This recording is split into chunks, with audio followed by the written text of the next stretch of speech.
रितु के ऊपर सर जो हमला हुआ था दिल्ली यूनिवर्सिटी में, उनको टॉयलेट जाने से रोका गया था और इनको धमकाया गया था। उसके बाद एफआईआर करवाने के लिए आप तमाम लोग गए थे, क्या कुछ अपडेट रहा उसका, उसको साझा करें।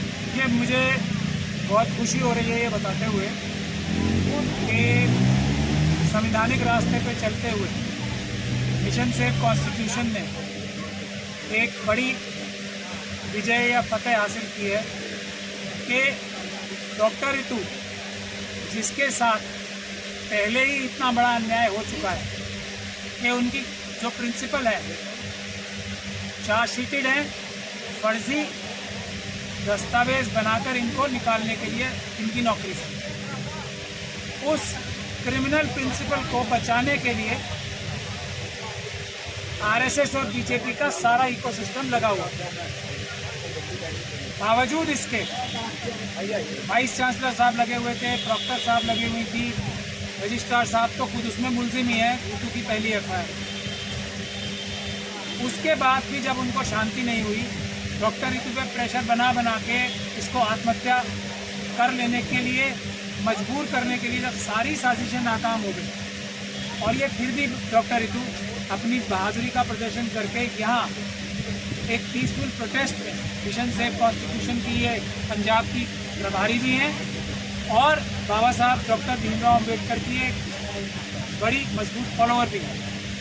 तो इन्होंने ये जो एजिटेशन यहाँ लीड की, इससे बौखला के मनुवादी ताकतों ने, आरएसएस और बीजेपी की वाइस चांसलर और प्रॉक्टर ने इनके ऊपर ऐसे हालात पैदा किए। पहले तो यहाँ इनका बाथरूम का जो यहाँ बाथरूम था उसको बंद कराया, उसके बाद जब ये मजबूरी में वहाँ जाने लगी तो इनको बाथरूम जाने से रोका, जो कि SC/ST एक्ट में एक अपराध है, और इनके ऊपर हमला किया, जान से मारने की तक कोशिश की इनको, और ऐसी परिस्थिति पैदा की कि किसी प्रकार से लड़ जाएं और ये अपना आंदोलन छोड़ दें। लेकिन खुशी की बात यह है कि हम सब लोगों की डॉक्टर रितु की जो एफआईआर दर्ज नहीं कर रहे थे वाइस चांसलर और प्रॉक्टर के खिलाफ, मदलिया साहब ने, यहाँ हमारे बाकी सभी साथियों ने मिलकर, बेनीवाल साहब हमारे यहाँ बैठे हुए हैं, एडवोकेट बेनीवाल साहब, भानु प्रताप सिंह जी, DC कपिल साहब,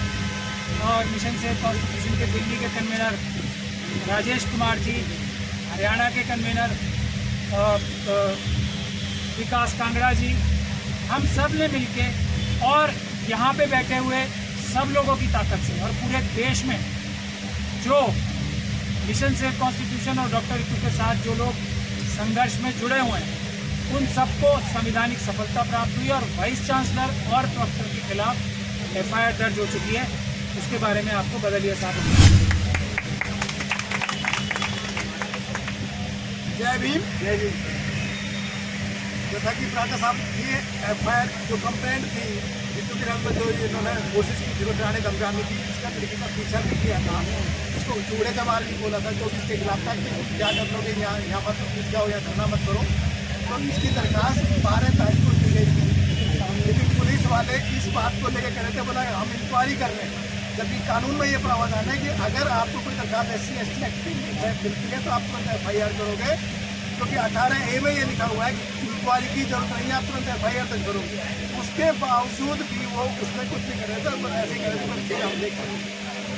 13 तारीख को हमारी वकीलों की टीम गई, हमने सचिव साहब को बताया भी था, कोई हम आपको कानून के बारे में थोड़ा बता रहे हैं, वैसे आप वाकिफ हैं, लेकिन एक्ट पर दर्जा आपको एफआईआर दर्ज कर लेनी चाहिए। उन्होंने उस दिन भी हमें डरका दिया, बोला नहीं एफआईआर जो है हम प्रोसेस में करेंगे, हम 3 तारीख कुछ नहीं किया। उसके बाद जब हम वहाँ से वापस आ गए तो 13 तारीख को जब डॉक्टर रितु सिंह और जो इनकी महिला साथी थी उनके साथ जो बाथरूम में जा रही थी, तब वो दरवाजा भी उन्होंने बंद कर दिया, बोला हम तुम्हें नहीं जाने देंगे।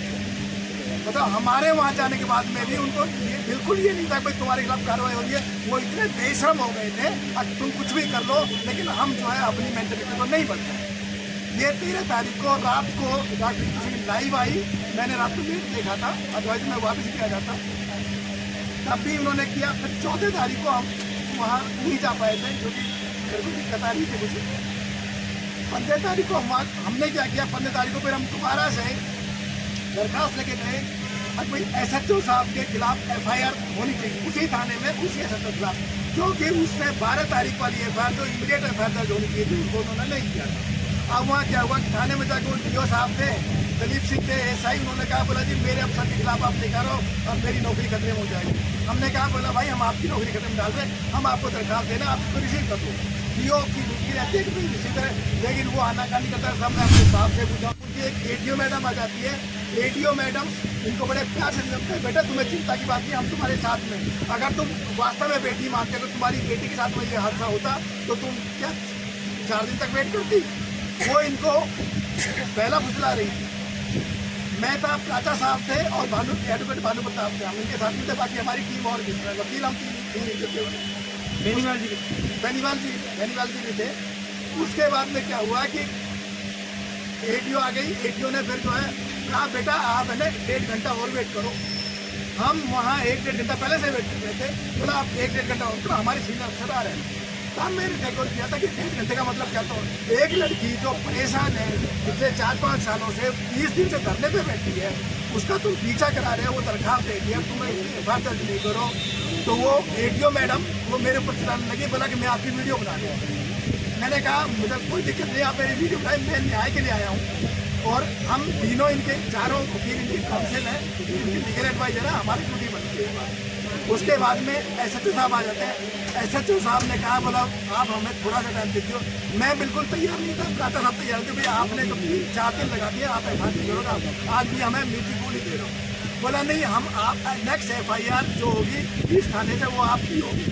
और उन्होंने कंप्यूटर रूम से अपने कांस्टेबल को बुलाया, जो कंप्यूटर बैठता, बोला भाई नेक्स्ट FIR का नंबर क्या है। उन्होंने 168 नंबर बताया कि 167 तक हो चुके हैं, 168वां नंबर नेक्स्ट FIR को होगा। SHO साहब ने कहा आप मुझे एक मौका दे दो, मेरे खिलाफ ये दरखास्त है, आप थोड़ा पेंडिंग रखो, अभी मत हो, और आज आपकी FIR दर्ज हो रही है और उसी दिन मैं आपको कॉपी दे रहा हूँ इसकी FIR की। ये FIR उसी दिन रात को 12 तारीख को कंप्लेंट दे रखी है, इसमें लिखा हुआ है 12 को कंप्लेंट थी, और जब हम अगर हम SHO के खिलाफ FIR के लिए जाते तो शायद ये FIR और अभी तक नहीं होती, क्योंकि SHO के ऊपर खुद बात आ रही थी। सिर्फ ये FIR 15 तारीख को रात को 11:24 पर हो रही है। ये FIR कॉपी हम आपको दे रहे हैं। इसमें भी उन्होंने क्या किया, इसमें भी उन्होंने जो डॉक्टर रितु के कंप्लेंट में जो एलिगेशन थे, जो इल्जाम थे, उनके मुताबिक सारी धाराएं नहीं लगाई। वो हमारा अगला कदम है कि SHO के खिलाफ हम फिर से मुकदमा दर्ज करवाएंगे, उसने जो जानबूझकर धारा नहीं लगाई है ताकि हमारा केस लीक हो और जो इस लड़की को न्याय ना दे।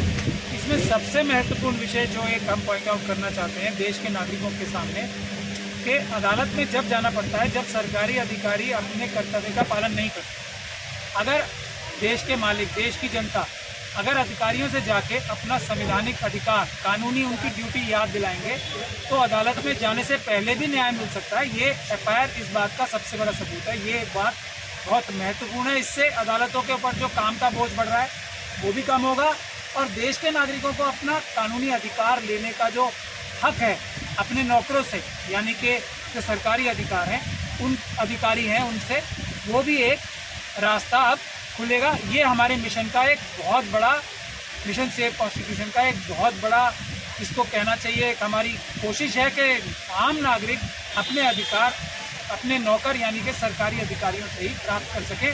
अदालत जाने की ज़रूरत उन्हें कम से कम है।